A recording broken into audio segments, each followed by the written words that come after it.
Halo guys. Okey, kali ini kita nak share pengalaman persiapan malam raya tahun 2026 di terletak di Fauni. Macam biasalah malam-malam raya semua sibuk dengan persiapan tumis kuah kacang, buat rendang, potong lemang, macam-macam lagi lah.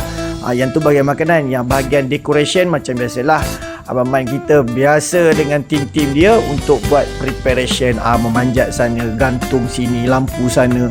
So tak lupa makcik pada jauh datang semata-mata nak lap pinggan saja untuk bagi nampak bahagian. Okey.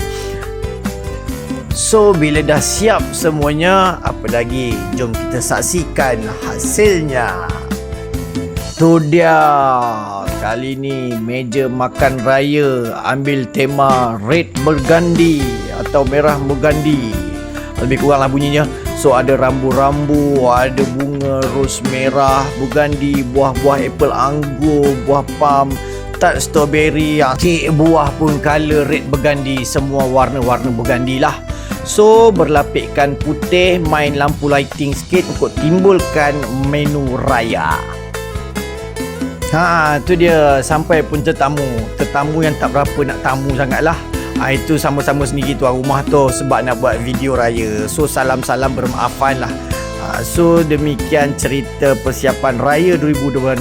Bye bye.